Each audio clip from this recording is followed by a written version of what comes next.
জ্বালানি সরবরাহ কম থাকায় রাজধানীর অধিকাংশ পাম্পে সীমিত সময়ের জন্য বন্ধ থাকছে তেল দেয়া। রাজধানীর কয়েকটি বন্ধ পাম্প ঘুরে দেখা যায় জ্বালানি না পেয়ে হতাশ হয়ে ফিরে যাচ্ছেন ক্রেতারা।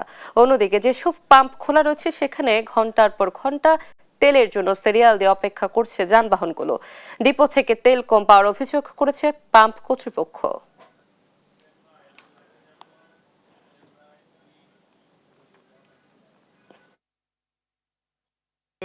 ডিপু থেকে তেলটা সীমিত দেয়, যেখানে 3 গাড়ি দেওয়ার কথা 1.5 গাড়ি তেল দেয়। এই কারণে আমরা পাবলিকের তেল দিতে পারছি না। আমাদের ট্যাঙ্কি হচ্ছে ছোট, 13,000 লিটারের ট্যাঙ্কি, তো রিজার্ভ থাকে কম। এই কারণে এই সমস্যাগুলি দেখা দেয় আমাদের আর কি। প্রতিদিন তেল আসে, 1.5 গাড়ি আসে, কিন্তু 3 গাড়ি 1.5 গাড়ি আসে। এই কারণে এই সমস্যাটা, ডিপু থেকে আমাদের তেল কম দিতেছে এই আর কি। এটা অতি বিলম্বে সরকারের খেয়াল রাখার জন্য অনুরোধ করছি আমরা আমাদের পাম্প থেকে আর কি, পক্ষ থেকে।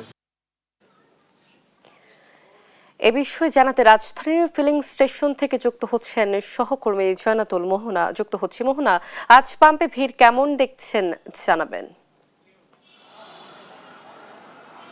এই মুহূর্তে আমি আছি শাহবাগস্থ মেঘনা মডেল পাম্পে এবং আপনাদেরকে সেই চিত্রটি দেখাতে চাই যে এখানে অধীর আগ্রহী সকলেই তেল নেওয়ার জন্য অপেক্ষা করছে। আপনারা জানেন যে মধ্যপ্রাচ্যে যেই যুদ্ধাবস্থা বা যুদ্ধ পরিস্থিতি রয়েছে, সেই জন্য তেলের যে সংকট বলা যায় না ঠিক, তারপরেও সরকার তেল রেশনিং করে তেল দিচ্ছেন যেন পরবর্তীতে কোনো সংকট তৈরি না হয়। তো এই পাম্পে আমরা এসে দেখলাম যে এখানে বেশিরভাগ গাড়িকে তেল দেওয়া হচ্ছে এবং 1.5 থেকে 2 ঘন্টা ধরে তারা অপেক্ষা করছে। তবে আরেকটা বিষয় দেখলাম যে এখানে ভিআইপি কোটায়ও তেল দেওয়া হচ্ছে, অর্থাৎ স্লিপ দেওয়ার মাধ্যমে যাদের কাছে স্লিপ আছে তারা যেই চার্ট করে দেওয়া হয়েছে তেল নেওয়া, সেই চার্টের বাইরেও তেল নিচ্ছেন। তো এখানে আমরা এখন এই পাম্পের যে ম্যানেজার রয়েছেন তার সাথে একটু কথা বলতে চাচ্ছি যে ভাই, আপনি জানাবেন যে আসলে তেল সরবরাহ কেমন আছে আপনার পাম্পে? সরবরাহ স্বাভাবিক আছে আমাদের এখানে, এবং ওই সরকার নির্ধারিত মাত্রা মেনে আমরা তেলটা দিচ্ছি।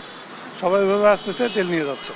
আপনারা স্লিপের মাধ্যমেও তেল দিচ্ছেন, এই বিষয়টা একটু যদি বোঝাবেন। স্লিপটা অনেক গাড়িতে দেখলাম স্লিপের মাধ্যমে। আচ্ছা, আমাদের এখানে কিছু ক্রেডিট কাস্টমার আছে, ডাইরেক্ট কাস্টমার, সরকারি প্রতিষ্ঠান যেমন এনএসআই, হাইকোর্ট, তারপরে সুপ্রিম কোর্ট, ওনারা তেল নিয়ে যায় তো বাংলাদেশ সচিবালয়, ওনাদেরকে আমরা ক্রেডিটের মাধ্যমে তেল দিই। ওই জন্য আপনি মানে স্লিপগুলো দেখতে পাচ্ছেন। স্লিপের মধ্যে 33 লিটার, মানে 30 গাড়ির 30 লিটারের উপরে। সরকার তো হচ্ছে গাড়ির জন্য এত লিটার বেঁধে দেয় না। এটা তো মানে মানে তাদের রিকোয়ারমেন্ট অনুযায়ী, যারা সরকারি যে প্রতিষ্ঠানগুলো বললাম, বাংলাদেশ সচিবালয়, তারপর হাইকোর্ট, সুপ্রিম কোর্ট যারা আছে, ওনাদের রিকোয়ারমেন্ট অনুযায়ী। কিছুক্ষণ আগে একটা বেসরকারি প্রতিষ্ঠানের গাড়িকেও আমরা দেখেছি, তাদের স্লিপের মধ্যে আমরা 33 লিটার তেল আছে দেখেছি। স্লিপের মধ্যে?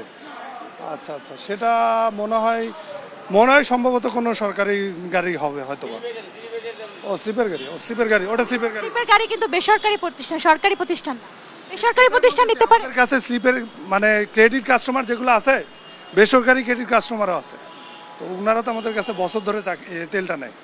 ওনারা যে সরকার নির্ধারিত চার্টের বেশি তেল নিচ্ছে, এটা কি মানে? এটা তো পার্সোনাল গাড়ি না, তারা ক্রেডিট কাস্টমার, ওইভাবে আমাদের কাছ থেকে তেলটা নেয়। তাদের জন্য এটা নেওয়া যাবে, এটা সরকারের।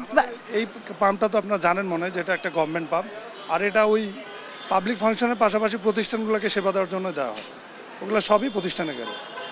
দর্শক শুনছিলেন যে এই পাম্পটিতে আমরা রয়েছি, সেই পাম্পটিতে কথা বলছিলেন সেখানকার ম্যানেজার এবং জানাচ্ছিলেন যে জ্বালানি তেল সরবরাহের কোনো সমস্যা নেই। এবং আপনাদেরকে তাই বলছিলাম যে আসলে সরকার তেল রেশনিং যে সিস্টেমটি করেছে সেই মাধ্যমেই প্রত্যেকটি পাম্পে তেল রেশনিং করছে। তবে এই পাম্পটি সরকারি বিধায় এখানে আমরা দেখেছি জ্বালানি তেলের কোনো সংকটের বা সরবরাহের কোনো সংকট নেই।